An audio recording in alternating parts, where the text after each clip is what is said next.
పచ్చపార్టీ గుండాలు మళ్లీ రెచ్చిపోయారు. పోలీసుల సాక్షిగా ప్రజాస్వామ్యాన్ని ఖూనీ చేశారు. బలం లేని చోట బరిలోకి దిగి అధికార మదం చూపారు. ఖండ కావరంతో రెచ్చిపోయి పట్టపగలే వైఎస్ఆర్సీపీ సభ్యుల్ని కిడ్నాప్ చేశారు. ఎంపీపీ ఉప ఎన్నికల్లో జరిగిన దారుణాలతో ఆంధ్రప్రదేశ్ రాష్ట్రాన్ని అరాచక ఆంధ్రప్రదేశ్గా మార్చారంటూ వైఎస్ జగన్ ఆగ్రహం వ్యక్తం చేశారు. అరచేతిలో అధికారం ఉంటే ఏమైనా చేయొచ్చా? పట్టపగలే నడి రోడ్డు మీద ఎంతటి ఘాతుకానికైనా తెగబడొచ్చా? వ్యవస్థలు కళ్ళు మూసుకుని కూర్చుండిపోతాయా? వీటన్నింటికీ అవుననే సమాధానం చెప్పుకోవాలి. ఎందుకంటే ఏపీలో పచ్చ పార్టీ రౌడీ మూకల ఆగడాలకు అంతూ పొంతూ లేకుండా పోయింది. సోమవారం జరిగిన ఎంపీపీ ఉప ఎన్నికల్లో కూడా ప్రజాస్వామ్యాన్ని ఖూనీ చేసేలా టీడీపీ గూండాలు వ్యవహరించారు. ఎంపీపీని ఎన్నుకునే కార్యక్రమానికి వెళుతుండగా ఏకంగా కిడ్నాప్ చేసి ఎత్తుకు వెళ్లారు.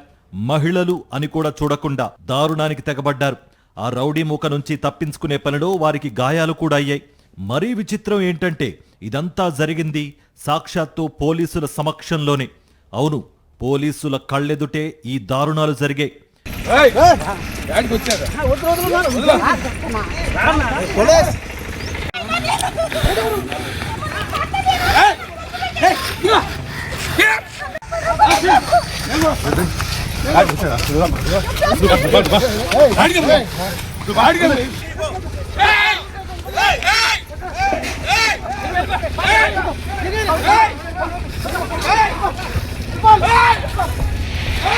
నెల్లూరు జిల్లా వింజమూరు ఎంపీపీ ఉప ఎన్నిక సందర్భంగా ఈ దాడులు కిడ్నాపులు జరిగాయి. వింజమూరులో మొత్తం 12 ఎంపీటీసీలకు గాను ఏకంగా 8 మంది వైఎస్ఆర్సీపీ ఫ్యాను గుర్తు మీద గెలిచిన వారే. మరో 3 ఇండిపెండెంట్లుగా గెలుపొందగా ఇంకొకరు జనసేనకు చెందిన సభ్యుడున్నారు.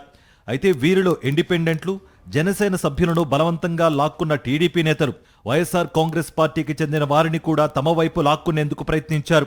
వారంతా ఓటింగ్ కోసం వెళుతుండగా ఎంపీడీఓ కార్యాలయం ఎదుటే 5 ఎంపీటీసీలను కిడ్నాప్ చేసేందుకు ప్రయత్నించారు. వారిలో మల్లికార్జున్ అనే వైఎస్ఆర్సీపీ ఎంపీటీసీ సభ్యుణ్ణి బలవంతంగా లాక్కెళ్లి కారులో ఎక్కించుకుని తీసుకువెళ్లారు. 2 మహిళా ఎంపీటీసీలను కూడా ఇలాగే కిడ్నాప్ చేసేందుకు ప్రయత్నించగా వారు ఆ రౌడీ మూకల నుంచి తప్పించుకున్నారు. ఈ క్రమంలో రత్నమ్మ అనే మహిళ ఎంపీటీసీ సభ్యురాలి చేతికి తీవ్ర రక్తస్రావం అయింది. పోలీసుల సమక్షంలోనే ఈ దారుణం చోటు చేసుకోవడంపై ఆగ్రహం వ్యక్తం చేశారు. అక్కడ వస్తున్నాం అందరము, వాళ్ళు మగవాళ్ళు కూడా ఇచ్చుకొని వచ్చిండ్రు. ఈ భవాన్ని లాగిండ్రు, నన్ను లాగిండ్రు, మేము లగిట్టింది. నేను లగిత్తలేకపోతే నేను పట్టుకొని చేతులు గట్టిగా పెట్టుకున్నాను. ముందే పోలీసు వారి కళ్ళ ముందే మమ్మల్ని కిడ్నాప్ చేసి మమ్మల్ని హాల్ లోపలికి, ఎండీ ఆఫీస్ లోపలికి కూడా బానీలేదు. అంత భయభ్రాంతులు చేయాల్సిన అవసరం ఉంది. 1 గంట ముందు రావచ్చు కదా, అందరూ ఎందుకు జరగలేదు? ఇదంతా అన్యాయం, అక్రమం. మరోవైపు అనంతపురం జిల్లా రాయదుర్గం నియోజకవర్గంలోనూ ప్రజాస్వామ్యం ఖూనీ అయింది. బొమ్మనహళ్లి ఎంపీపీ ఉప ఎన్నికల్లో టీడీపీ నేతలు బరితెగించారు. బలం లేకపోయినా టీడీపీ పోటీకి దిగింది. మొత్తం 16 ఎంపీటీసీ స్థానాలకు గాను 15 మంది ఎంపీటీసీ సభ్యుల బలం వైఎస్ఆర్సీపీకుంది.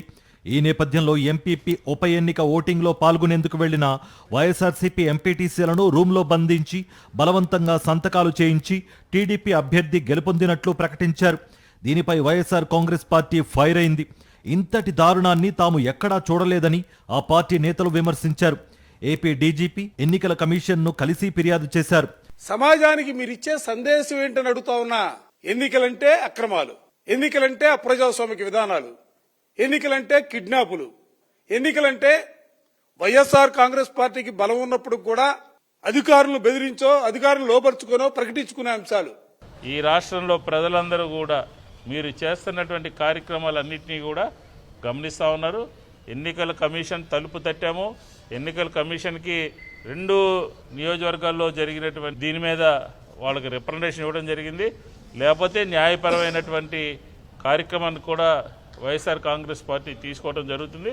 అప్రజాస్వామ్యంగా గెలుపొందిన బొమ్మనహళ్, వింజమూరు ఉప ఎన్నికలను రద్దు చేసి మళ్లీ పోలింగ్ నిర్వహించాలని డిమాండ్ చేశారు. ఎంపీపీ ఉప ఎన్నికల్లో కూటమి సర్కార్ దౌర్జన్యంపై వైఎస్ఆర్సీపీ అధినేత వైఎస్ జగన్మోహన్ రెడ్డి తీవ్రస్థాయిలో ధ్వజమెత్తారు. పట్టపగలు ప్రజాస్వామ్యం కూని, ఇది ప్రమాదకరం అంటూ ఆవేదన వ్యక్తం చేశారు. ఎంపీపీ ఎన్నికల్లో కూడా ప్రజాస్వామ్యాన్ని దారుణంగా ఖూనీ చేశారని మండిపడ్డారు. ఎంపీపీ ఎన్నికలను చంద్రబాబు బలప్రదర్శనగా మార్చేశారని ఆగ్రహం వ్యక్తం చేశారు. చంద్రబాబు సర్కార్ ప్రమాదకర స్వభావాన్ని బట్టబయలు చేస్తోందన్నారు వైఎస్ జగన్. దేశానికి ప్రజాస్వామ్యం గురించి నీతులు చెప్పే చంద్రబాబు ఏపీని అరాచక ఆటవిక రాజ్యంగా మార్చినందుకు చంద్రబాబు జవాబు చెప్పాలని డిమాండ్ చేశారు వైఎస్ జగన్. ఒక చిన్న స్థానిక సంస్థల ఎన్నికల్లోనే పరిస్థితి ఇలా ఉందంటే ఎంత అధికార దుర్వినియోగం చేస్తున్నారు, వారి అప్రజాస్వామిక విధానాలు తేటతెల్లం అవుతున్నాయనన్నారు వైఎస్ జగన్. రాష్ట్రంలో రెడ్ బుక్ రాజ్యాంగం వెర్రితెలలు వేస్తోంది అనడానికి ఈ 2 ఉప ఎన్నికలు మరో నిదర్శనంగా మారే. జనంతో పని లేకుండా ప్రజాస్వామ్యాన్ని ఖూనీ చేస్తూ జరుగుతున్న ఎన్నికలను చూశాక జనం ముక్కున వేలేసుకుంటున్నారు. ఏపీలో పతనమైన ప్రజాస్వామ్యానికి ఈ సంఘటనలు నిదర్శనంగా చెప్పుకుంటున్నారు.